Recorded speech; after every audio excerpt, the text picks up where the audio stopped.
ନାଇଁ ପ୍ରଥମତଃ ହଉଛି ଆମେ ଯୋଉ ବାଂଲାଦେଶରେ ହିଂସା ନା ବଙ୍ଗାଳରେ ମାନେ କଲିକତାରେ ଆମେ ଯୋଉ ହିଂସା ଦେଖୁଛନ୍ତି ଏଇ ହିଂସାଟି ଆମ ଭାରତ ବର୍ଷରେ ନୂଆ ନୂଆ ଲାଗୁଛି ବୋଧେ, କିନ୍ତୁ ଆପଣ ଜାଣିଛନ୍ତି କି ଯୋଉଠି ସଂଖ୍ୟାଧିକ ଆମେ ଯାହାକୁ କହୁଛନ୍ତି ଅଳ୍ପ ସଂଖ୍ୟକ ଆମର ବର୍ଗଟି ଯୋଉଠି ମାଇନରିଟି ବର୍ଗ ଯୋଉଠି ରୁହନ୍ତି ସେଇ ଏଇଭଳି ହିଂସା କୁ ଆପଣେଇ ଥାନ୍ତି।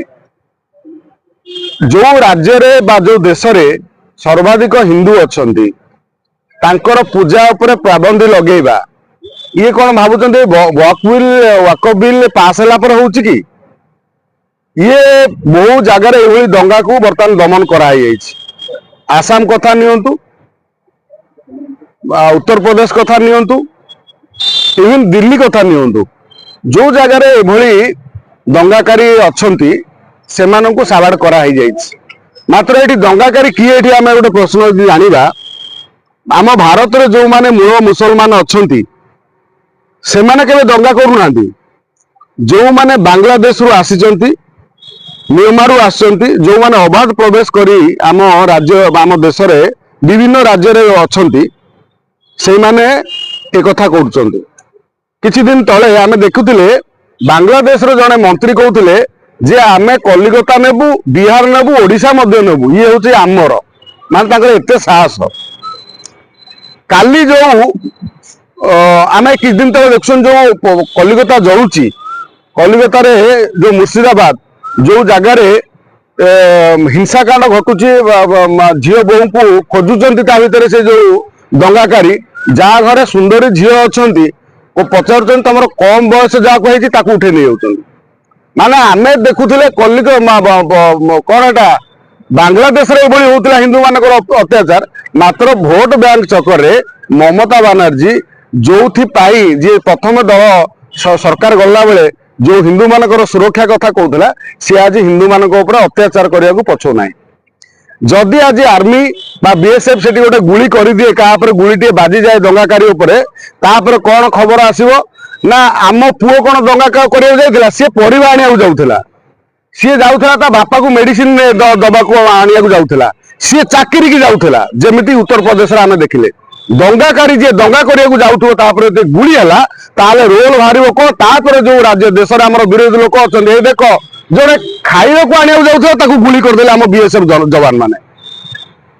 ଓହୋ, ଯେତେବେଳେ ଗୁଳି ବାଜେ ତମକୁ ଯେତେବେଳେ ଖାଇବା କଥା ମାନେ ଖାଇବାକୁ ଯାଉଥିବ, ଆଉ ଦେଖିବେ ବି ଆଜି ଯଦି ହିଂସା ବଢେ, ଯଦି ସେଠି କାହା ଉପରେ ଗୁଳି ହୁଏ ଏଇ ସମାନ ଘଟଣା ଆସିବ। ସିଏ ମେଡିସିନ ଆଣିବାକୁ ଯାଉଥିଲା ତାକୁ ଗୁଳି କରିଦେଲେ।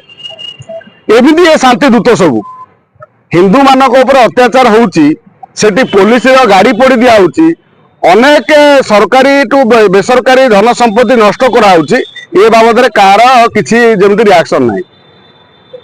ଯୋଉ ଆଜି କଥା ଉଠୁଛି ଯେ ସେଠି ରାଷ୍ଟ୍ରପତି ଶାସନ ଲଗେଇବା ପାଇଁ, ଯଦି ଏଠି ରାଷ୍ଟ୍ରପତି ଶାସନ ଲଗେଇବା କଥା ବିଜେପି ସରକାର ଭାବୁଛି, ତାହେଲେ ବିଜେପି ସରକାର ଶୋଇଥିଲା କୋଉଠି?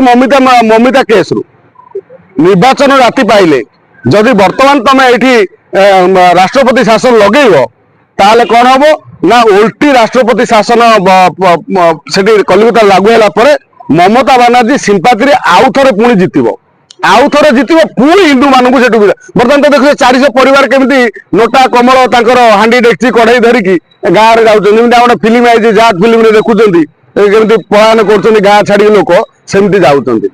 ଇଏ ଆମ ଦେଶଟି, ଇଏ ଆମ ଦେଶରେ ଏ ଅବସ୍ଥା କଣ ହଉଛି? ଇଏ କରୁଛି କିଏ? ଇଏ ସବୁ ରାଜନୀତି ପାଇଁ ହଉଛି ବୋଲି ଜାଣିଥାନ୍ତୁ। ରାଜନୀତିର ଲୋକ ଆମେ ଯାହାକୁ ନେତା ଭାବୁଛନ୍ତି, ଆଉ ବଙ୍ଗଳାରେ ହିନ୍ଦୁମାନେ ଶୋଇଛନ୍ତି, ତାଙ୍କୁ ଜଗେଇବ କିଏ? ଆଉ କେତେବେଳେ ସେମାନେ ଜାଗିବେ? ଯେତେବେଳେ ତାଙ୍କ ଘରେ ପଶିକି ତାଙ୍କ ଝିଅ ବୋହୂକୁ ଲୁଟିବେ, ତାଙ୍କୁ ହାଣିବେ, ତାଙ୍କ ଘର ପରିବାର ତାଙ୍କ ମୁରବିକି ହାଣିବେ, ତାଙ୍କ ଛୋଟ ଛୁଆକୁ ହାଣିବେ, ସେତେବେଳେ ଯାଇକି ମୁଣ୍ଡରେ ପଶିବ। କଥା ହଉଛି ଯୋଉ ବିଜେପି ସରକାର ହିନ୍ଦୁ ମାନଙ୍କର ସୁରକ୍ଷା କଥା କହେ, ସେ ବିଜେପି ସରକାରଟି ବର୍ତ୍ତମାନ କଣ ପାଇଁ ଚୁପ ରହିକି ଯେମିତି ନୀରବ ଦ୍ରଷ୍ଟା ସାଜୁଛି? ମାନେ କଣ ଲକ୍ଷ ଲକ୍ଷ ହିନ୍ଦୁ ମରିଗଲା ପରେ ମୁଣ୍ଡରେ ପଶିବ? କଲିକତାରେ ବିଏସଏଫ ଯବାନ ଯେମିତି ଆମର କେତେ ଜାଗାରେ ଲାଗିକି ରହିଛି, ଯେମିତି ଆମର ମାନେ କୋଉଠି ଜାମ୍ମୁ କାଶ୍ମୀରରେ ଲାଗିଥିଲା 370, ସେଇଭଳି ସେଠି ଲଗେଇକି ଯିଏ ବାସ୍ତାକୁ ଆସିଛି ତାକୁ ଗୁଳି କର।